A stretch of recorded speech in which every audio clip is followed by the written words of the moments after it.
पाकिस्तान में एक और खौफनाक वाक़या ज़हूर पजीर होता है। सियालकोट की एक फैक्ट्री में श्रीलंका से तल्लक रखने वाले शख्स को तशद्दुद करने के बाद ज़िंदा जला दिया जाता है और उसके बारे में हजूम का ये कहना था और कहना है कि उस शख्स ने तौहीने रसालत की थी, तौहीने मज़हब की थी। अब ना तो हमारे पास उस शख्स की तरफ से कोई बयान मौजूद है, ना ही कोई कानून का ऐसा ज़ाब्ता मौजूद है जिसके तहत मालूम हो सके कि उस बिखरे हुए हजूम ने क्यों और कैसे उस शख्स को ज़िंदा जला दिया, बग़ैर किसी सफाई के, बग़ैर किसी गवाह के, बग़ैर किसी अदालती निज़ाम के। और फिर वो हजूम तालियां बजाते हुए ये कह रहा है कि हमने सर तन से जुदा कर दिया। ਅਸੀਂ ਆਪਣੀ ਮੈਨੇਜਮੈਂਟ ਨਾਲ ਗੱਲ ਕੀਤੀ ਹੈ, ਉਹਨਾਂ ਨੇ ਕਿ ਫਿਰ ਆਪੇ ਰਲ ਮਿਲ ਕੇ ਜਿਹੜਾ ਨਾ ਅਸੀਂ ਸਾਰਿਆਂ ਉਹਨੂੰ ਇਕੱਠੇ ਹੋਏ ਆ, ਉਹਨੂੰ ਜਲੀਲ ਖੁਆਰ ਕਰਕੇ ਨਾ ਵਾਸਲੇ ਜਹੰਨਮ ਕਰ ਛੜਿਆ ਤੇ ਆਇੰਦਾ ਜਿਹੜਾ ਵੀ ਇੰਜ ਕਰੇਗਾ ਸਾਡੇ ਅੰਬੀਆ ਕਰਾਮ ਦੇ ਬਾਰੇ ਚ हजूर आपके नाम पर जान भी कुर्बान, क्योंकि मन सब्बा नबियन फक्तुलहू।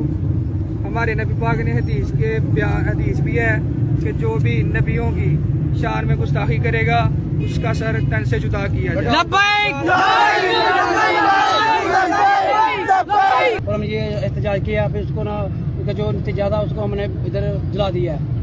जब ये अफसोसनाक वाक़या पूरी दुनिया में वायरल होता है और इस वाक़े के खौफनाक वीडियो और उसी हजूम के लोगों ने ही उन वीडियोस को बनाया और पूरी दुनिया में फैलाया, जब ये वायरल होते हैं तो मुझे उस मौका पर पाकिस्तान की मरूफ सहाफ़ी आलिया शाह का एक आर्टिकल डोचे वेले में, जो जर्मन मीडिया आउटलेट है, में पब्लिश हुआ याद आता है, जो उन्होंने करीब 10-12 रोज़ पहले लिखा, जिसमें उन्होंने कहा कि अब हमारे पास रास्ता क्या बचा है, या रास्ता तारीख है, यानी यही सर तन से जुदा कर देने का मजहबी जुनून वाला रास्ता, या फिर उन्होंने अपने कॉलम में कोट किया आसमा जहांगीर की याद में जो लाहौर में कॉन्फ्रेंस हुई, जहां पर कुछ लिबरल लोग खुल के इस तरीक रास्ते की निशानदही कर रहे थे और एक उम्मीद का जो दिया था आलिया शाह के लिए कि शायद वो रास्ता है। मेरे साथ वीडियो लिंक पे इस वक्त लाहौर से मौजूद हैं Alia Shah.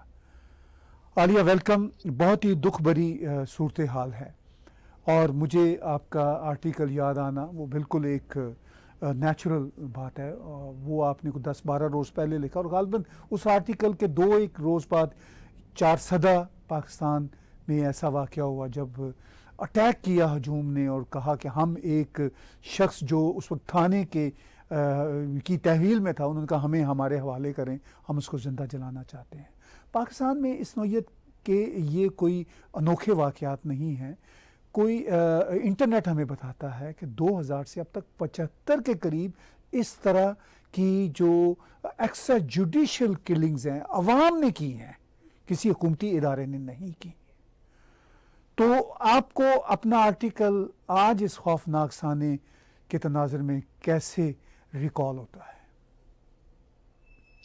Thank you so much, बहुत शुक्रिया ताहिर गोरा साहब मुझे इनवाइट करने के लिए और आपने मेरे आर्टिकल का हवाला दिया, क्योंकि जो मेरा ब्लॉग है ये इसका मौजू, इसका टॉपिक भी यही था, जिसके ऊपर फिर काफ़ी जो है वो पसंद नहीं आया।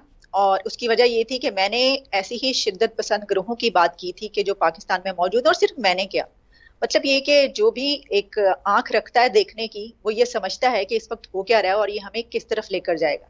वही मैंने ये कहा था कि देखिए ये जो कुछ होता आ रहा है अब तक, माजी से लेकर अब तक, कि हम बहुत ज्यादा अब अथाह गहराइयों में जा चुके हैं और अब इससे नीचे जगह बची नहीं है।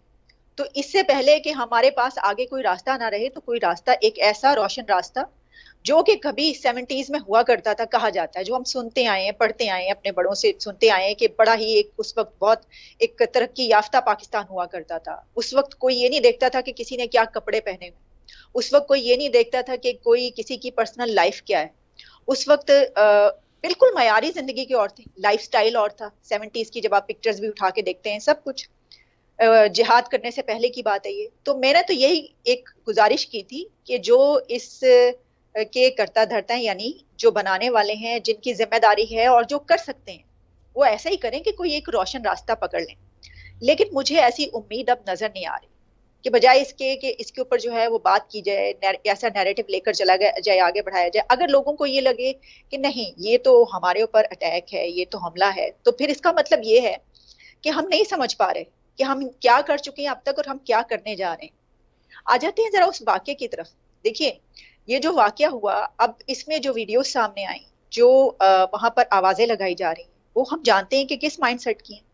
और अभी कुछ दिन पहले की बात है कि जिस तरह कोई एक फाते आता है वापस, कोई कहीं पर बहुत बड़ी फतह हासिल करके वापस आता है और उसको, उस हीरो का जो कौमें हैं, नेशंस, वो उसको वेलकम करती हैं।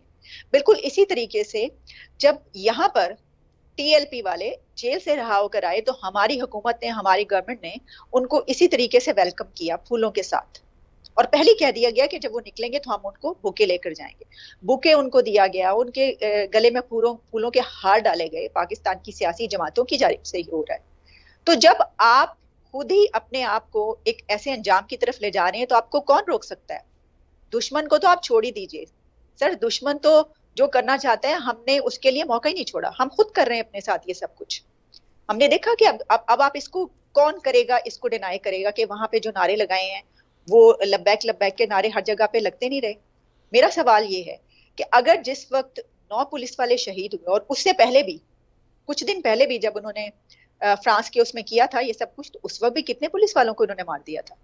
अगर उस वक्त ये ना होने दिया जाता, उन पुलिस वालों को ना मारने दिया जाता और उनको कहा जाता कि तुम्हारी जो है हम ये नहीं करने देंगे, बंद किया जाता, जो भी कर सकते थे आप करते और ये ना होने देते, तो फिर इस आदमी की जान भी शायद बच जाती। इसके ऊपर भी, क्योंकि ये हमला करने वाले तो देख लिया उन्होंने कि किसी की मजाल नहीं है पूरे मुल्क में कि वो इस मौजू पर हमें कुछ कह के दिखाए।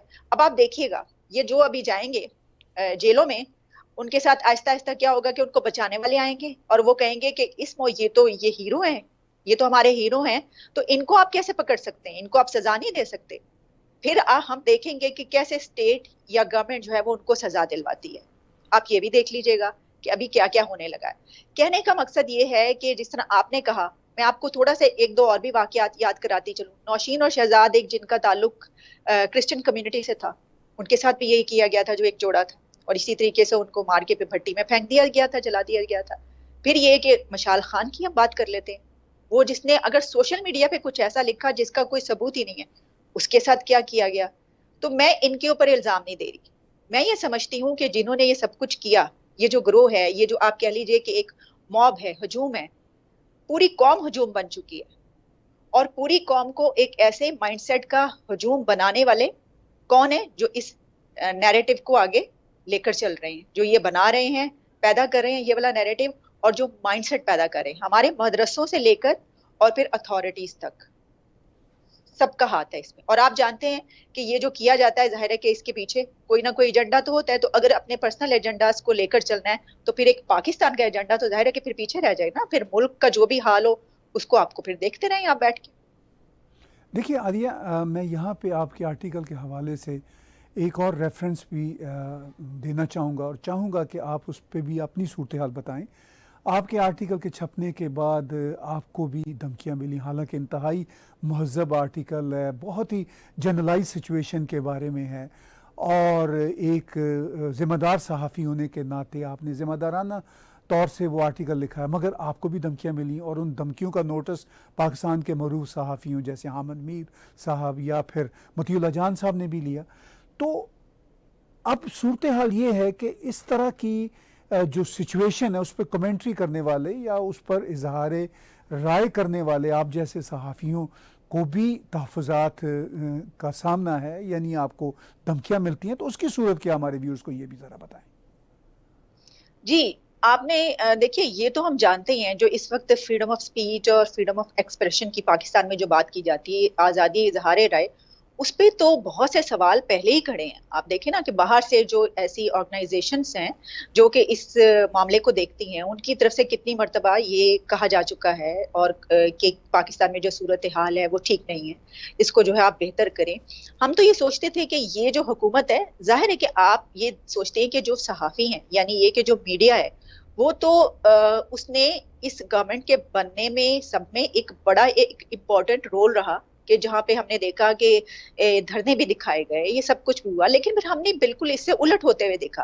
मतलब सोचा ये जा रहा था कि शायद जो आज़ादी इज़हार राय है वो बढ़ जाएगी, बड़ी आसानी से हम कुछ भी कह सकेंगे। और अभी भी आप देख लीजिए कि पीएम की तरफ से तो यही कहा जाता है कि पूरी दुनिया में सबसे ज्यादा अगर कोई आज़ादी है तो वो पाकिस्तान में है। मैं आपको ये कहना चाहूंगी कि सिर्फ आज़ादी इज़हार राय कहने की आज़ादी नहीं होती, कहने को तो कोई कुछ भी कह सकता है। इसकी वजह ये कि ये सोशल मीडिया है, आप जुबान नहीं पकड़ सकते। आपको, आपके पास एक ही एक्शन, एक ही काम रह जाता है कि आपको वो मीडियम बंद करना पड़ता है। अब आप जानते हैं कि आपने अगर ये वाले सोशल मीडिया बंद किया तो जो दुनिया है वो तो आपको चैन से जीने नहीं देगी कि ये आप क्या कर रहे हैं। उसमें आपके ऊपर जो बैकलैश आएगा, जिस तरीके से आपको तनकीद का निशाना बनाया जाएगा, तो ये तो वजह है कि लोग बोल लेते हैं, लेकिन उस बोलने के बाद उनके साथ जो किया जाता है कि नेक्स्ट टाइम वो बोलने के काबिल ना रहे।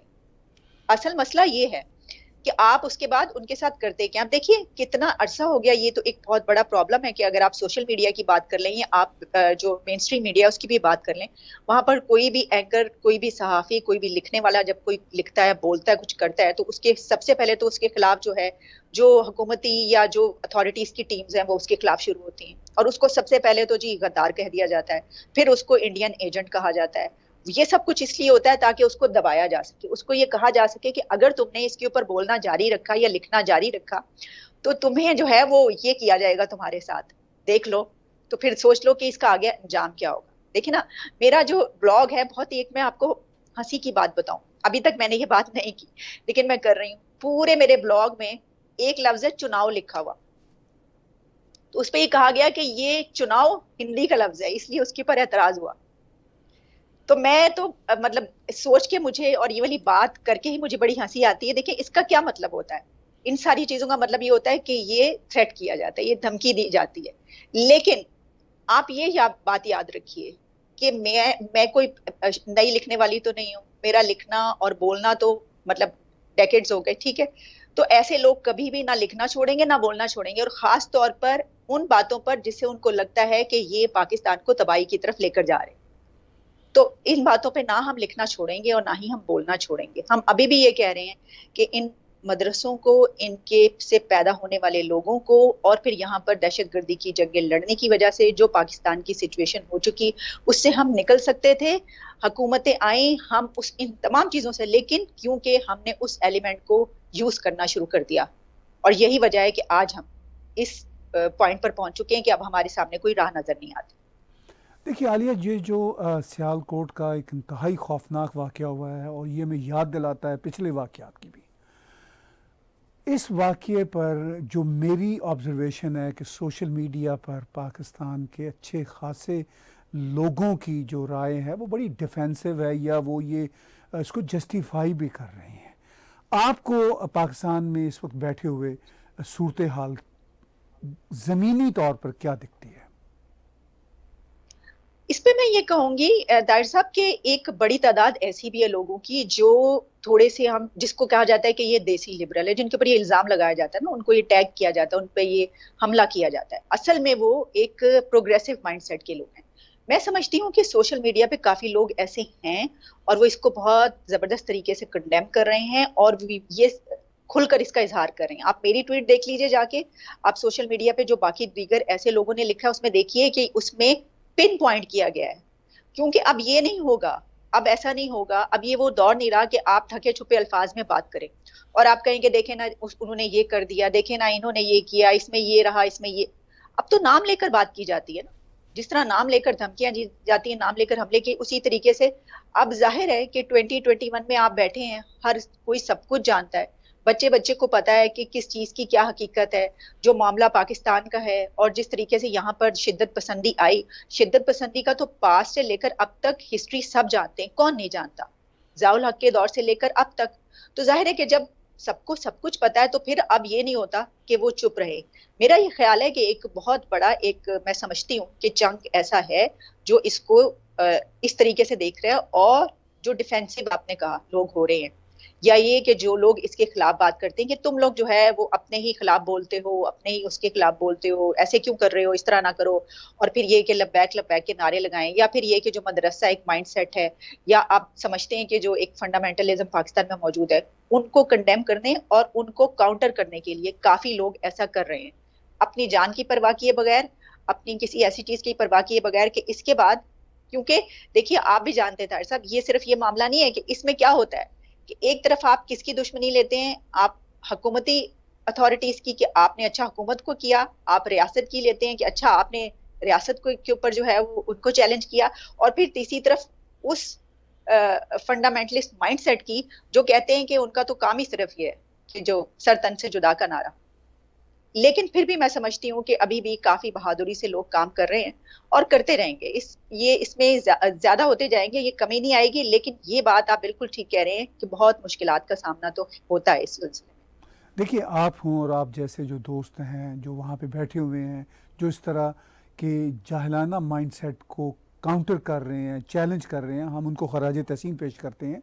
मगर मेरी मुराद उन लोगों की तरफ है, अच्छी खासी तादाद उन लोगों की सोशल मीडिया पर भी जो इसको जस्टिफाई कर रहे हैं।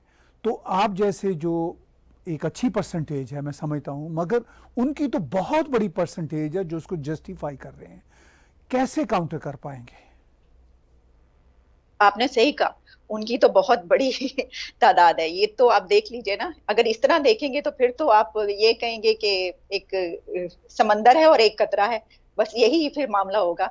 लेकिन देखिए, काउंटर तो नहीं किया जा सकता ऐसा।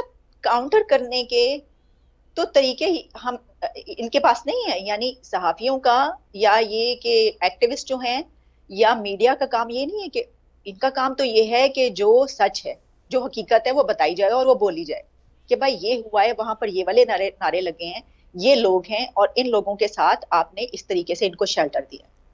काउंटर तो उन लोगों ने करना है, जवाब उन लोगों ने देना है जिनका ये काम है, जो है हुकूमत और रियासत।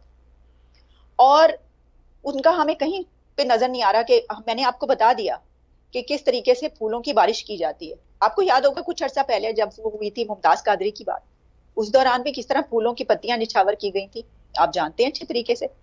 तो होना तो ये चाहिए था। अगर आप फर्ज कीजिए, मैं एक वाकये की बात करती हूँ, 2010 में शायद कोई एक सियालकोट में वाकया हुआ था जिसमें 2 भाइयों का।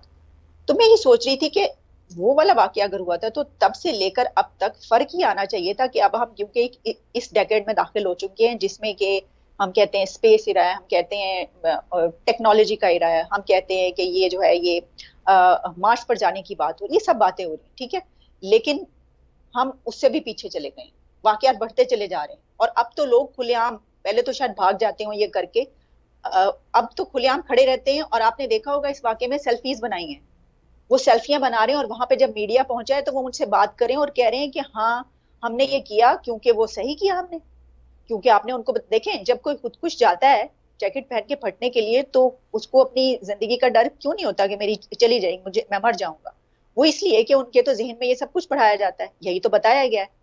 तो जहां वहां पे 72 हूरों की लालच होता है, तो यहाँ पर आप देखते हैं कि इनको इनके माइंडसेट वही है, उनको पता है हमें कोई पकड़ नहीं सकता। तो मैं बात वहीं पर लेकर आऊंगी कि पकड़ने वाले, काउंटर करने वाले जो हैं वो हम नहीं है, हम तो सिर्फ बोल सकते हैं। पकड़ने वाले जो हैं उन्होंने उनको खुली छूट दी हुई है। वो जब तक पकड़ेंगे नहीं इनको, जब तक बंद नहीं करेंगे और जब तक इस नैरेटिव को चेंज नहीं किया जाएगा कि नहीं हमने आगे बढ़ना है। आप देख लीजिए यूएई और कैसे कैसे कैसे इकदाम कर रहे हैं, तो तब तक जो है वो हम इसको खत्म नहीं कर सकते। देखिए, मैंने बातचीत शुरू की थी आप ही के कॉलम के कॉन्टेक्स्ट में, और ये वाकया पूरी दुनिया के सामने होता है और आप अपने कॉलम में निशानदेही पहले ही कर चुकी हैं 10-12 रोज़ पहले कि ये वाला रास्ता नज़र आ रहा है, तारीकी का रास्ता। और ये रास्ता भी नया रास्ता नहीं है, इस तारीकी के रास्ते पे भी दहाइयों से कौम चल रही है। और आपने पीछे कहा कि एक तरह की डिसअपॉइंटमेंट है और एक मायूसी है और यूँ लगता है कि यही अब रास्ता होगा। कंक्लूड कीजिए आज की इस गुफ्तगू में कि आज के इस वाक़े के बाद और इस वाक़े को जोड़ते हुए इसी तरह के वाक़यात से आप वाकई समझती हैं कि अब एंड ऑफ द गेम है ये जो सूरत हाल है? जी, मैं ऐसा ही समझती हूँ कि अगर हमने इसको ना समझा, हुकूमती और रियासती इदारों ने अगर इस मामले को सही तरीके से हैंडल नहीं किया, सही तरीके से हैंडल करने का मेरा मतलब ये है कि जो बात मैंने उसमें भी लिखी है और जो बात वो वैसे तो वो कहा जाता है ना कि जिस बात का जिक्र सारे फसाने में नहीं, वो बात उनको बहुत गरां गुजरी है, लेकिन मैंने उस फसाने का जिक्र जो है वो कर दिया उस बात का अपने उसमें। तो वो बहुत ही गरां गुजरी है कि एक जिन जो है उसको बनाया जाता है, उसके बाद जो है आप जब मसले पड़ जाते हैं तो बोतल में बंद करते हैं और उसके बाद जब आपको दोबारा जरूरत पड़ती है तो फिर हम उसको दोबारा निकाल लेते हैं। तो वो यही है, यही मेरा कहने का मकसद था। वो सामने आ गया, ज्यादा देर नहीं लगी। ये वाकया जो है ये हमें बता रहा है कि किस तरीके से जो है हमने अपने ही पैदा किए हुए लोग जो हैं वो हमें कहाँ लेकर जा रहे हैं। देखिए, ये वाकया आप अगर मुल्क के अंदर हैं और इसको इस तरीके से देख रहे हैं, आप बहुत ही कोई आपका दिल जो है वो पत्थर दिल है और आप समझते हैं कि कोई बात नहीं, इस तरह के तो सारे कंट्रीज में वाकयात होते रहते हैं, ऐसी क्या बात है आहिस्ता आहिस्ता। लेकिन आप ये याद रखिए कि ये वाकयात पूरे इंटरनेशनल कम्युनिटी में पाकिस्तान को कहाँ लेकर जा रहे हैं। शायद आपको एक उस शख्स के जो कि आप देखिए ना, ये भी आप इस पे भी जरा नजर कीजिए कि हम ये कह रहे थे कि पूरी दुनिया से लोग जो है वो यहाँ पर काम करने के लिए आएंगे, आए हुए थे जो लोग। एक आदमी आया हुआ था श्रीलंका से काम करने के लिए जो 10 साल से कर रहा था, उसको हमने कैसे वापस भेजा है? उसकी लाश जाएगी ना वापस, यानी तो ये अब आप सोच लीजिए कि कितने लोग यहाँ पे काम करने आएंगे, जो बात आप भी कह चुके हैं। तो मेरा तो सिर्फ ये है, हम उसी वक्त एक रोशन रास्ते की तरफ जा सकते हैं, हम उसी वक्त तरक्की की तरफ चढ़ सकते हैं जब हम ये बदल कर एक बुनियादी जो हमारा नैरेटिव है, हमें बयानिया बदलना होगा, सिर्फ अल्फाज से नहीं बल्कि हमें करके दिखाना होगा। और वो कौन कर सकता है? वो अथॉरिटी से ही कर सकती हैं। और अथॉरिटीज उस वक्त करती हैं जब आपका सिलेबस भी चेंज हो, जब आपका एजुकेशन सिस्टम तब्दील हो, जब आपकी बिल्कुल जो ग्राउंड रूट लेवल है वहां से स्टार्ट हो और आप कहें आपने जड़ें ही अपनी जो है वो उसको ठीक करना है, वहां से इस बीमारी का इलाज करना है, फिर ही आप ठीक कर सकते हैं। और शेल्टर ना दें, अपने जो है इनको पैदा ना करें और उसके बाद जब पैदा हो जाएं तो फिर इनको जो है अपने एक कवर ना दें, फिर ये सब कुछ जो है वो खत्म हो सकता है। उसके बगैर तो नहीं हो सकता, मैं नहीं समझती। देखिए, बहुत ही आखिर में चलते चलते आपने इशारा दिया कि हमारे यहाँ कुछ लोग ये भी कहते हैं जी कि दुनिया में ऐसे वाक़यात कहीं ना कहीं होते रहते हैं। यकीन कीजिए, आज की दुनिया किसी से छुपी हुई नहीं है। आलिया, मैं दावे से कहता हूँ ऐसे वाक़यात तो दुनिया में कहीं नहीं हो रहे। अभी आपने मसीही जोड़े का जिक्र किया, किस तरह उनको भट्टी में जलाया गया, किस तरह चारसदा का वाक़या हुआ, किस तरह ये सियालकोट का वाक़या हुआ। ये तो 2-3 वाक़यात हम मेंशन कर रहे हैं। इस तरह के वाक़यात की तो एक लंबी फहरिस्त और दुनिया में कहीं नहीं हो रहे। तो ये फिर पाकिस्तान में तासर क्यों पाया जाता है जी कि ऐसे वाक़यात होते ही रहते हैं, दुनिया में कहीं नहीं हो रहे? एक बात। दूसरा, आपने ये इशारा किया कि जब तक रास्ते पे यानी सही रास्ते पे नहीं चलेंगे, सही रास्ते पे चलने की कोई राह तो किसी भी सरकार की तरफ से और ख़ास तौर पर सरकार की तरफ से नज़र ही नहीं आती। इन दोनों बातों पर मुख्तसर कैसे आप रिफ्लेक्ट करेंगे? जी, देखिए, ये जो आपने कहा कि ये जो बात है, कैसे कोई सोच सकता है कि ऐसे वाकयात होते रहते। देखिए, ये तो हमारा एक नैरेटिव ये भी तो है ना। हम ये कहते हैं कि ये जो हमारा हमसाया मुल्क है वहां पर जो है वो इतना ज्यादा इस तरह के वाकयात सामने आते हैं जिसको हम अपने सोशल मीडिया पे भी जो है लोग वो कर रहे होते हैं, सब कुछ कर। तो हमारे पास एक बहुत बड़ा, हमने इसको टूल बना लिया है। लेकिन वो हम ये कहते हैं आलिया, मैं इसी टोक रहा हूँ कि वो कोई 1-2 वाकयात मैंने कुछ 4-5 साल में सुने और उनकी रिपोर्ट्स भी मुख्तलिफ आई हमारे पास। तो उन 1-2 वाकयात की रोशनी में हमारे जो सैकड़ों वाकयात हैं, यानी 1500 से ज़्यादा तो लोग गुज़िश्ता 2 दहाइयों में चार्ज हो चुके हैं, 75 के करीब लोग मारे जा चुके हैं। और अगर भारत से हमें को 2-1 ऐसी खबरें आती हैं, सिर्फ 2-3 ऐसी खबरें आई हैं, और वो भी इस नौयत की नहीं है जिस नौयत का ये वाकया है। तो कैसे ये जस्टिफाई करते हैं?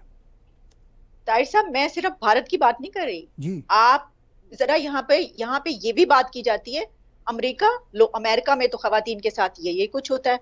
ओहो, आप यूके की बात करें, आप यूरोप की बात करें, यूरोप में जो है वो तो ये वहां पे जो मर्द हैं वो तो खवातीन के साथ ये कुछ करते हैं, वहां पे तो इतने रेप होते हैं, यहाँ वहां पे तो बच्चों के साथ ये सलूक होता है। आप वहां पे भी जरा कभी देख लिया करें। वो तो कहते हैं कि वहां की सोसाइटीज में भी ये सब कुछ है।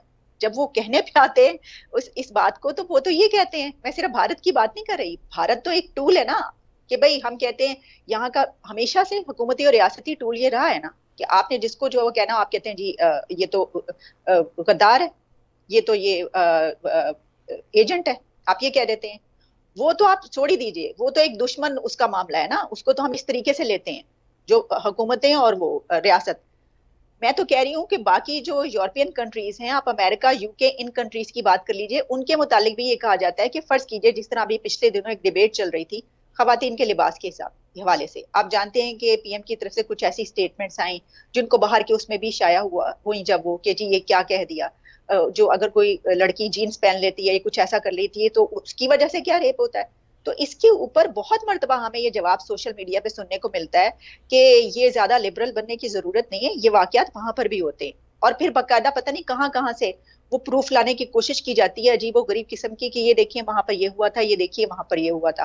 तो हम अपना कंपैरिजन जो है हमेशा तरक्की याफ्ता कौमों से करते हैं, क्योंकि हमारे जहन में एक ये बात है कि हम सबसे अच्छे हैं, हमारी जो कौम है वो दुनिया में सबसे बेहतरीन कौम है, और आखिर में हमने ही गलबा करना है और हमने ही फतह करना है और हमने ही सब पे हुकूमत करनी है। तो हम ये समझते हैं, देखिए ना, ये तो पढ़ते चल मतलब मदरसों से लेकर हर जगह टेक्स्ट बुक्स में जो है ये कि काफिर और मुसलमान का फर्क हम बताते हैं। तो हमारे नजदीक जो हैं वो सब हमसे भी बुरे हैं, और फिर उसी को हम जब ऐसे वाकयात होते हैं तो हम यही करते हैं। आप देखिए सोशल मीडिया पे कहते हुए आपको इतने लोग नजर आते हैं, कहते हैं ये आप क्या बात कर रहे हैं, वहां पे ये होता है, ये देखिए वहां पर ये हुआ था, ये देखिए वहां पर ये हुआ था। बहरहाल जी, अगर लोग इसी खुशफहमी में या गलतफहमी में या तरीक राहों में रहना चाहते हैं तो आलिया आप और मैं क्या कर सकते हैं। बहुत बहुत शुक्रिया, आप हमें वक्त दिया, और ये वाकई बड़ा एक संजीदा और बड़ा ही पेचीदा और दुख भरा सूरत हाल का मामला है, जिसको हमने ना सिर्फ आज डिस्कस किया बल्कि करते ही रहते हैं। आपके वक्त का बहुत बहुत शुक्रिया। Thank you so much. Views बातचीत सुन रहे थे आप पाकिस्तान से बहुत ही मारूफ जर्नलिस्ट आलिया शाह की, और आप हमारा यूट्यूब का चैनल सब्सक्राइब कीजिए, और इसी यूट्यूब के चैनल में आप जब डोनेट के बटन को क्लिक करेंगे तो आप हमें कंट्रीब्यूट भी कर सकते हैं।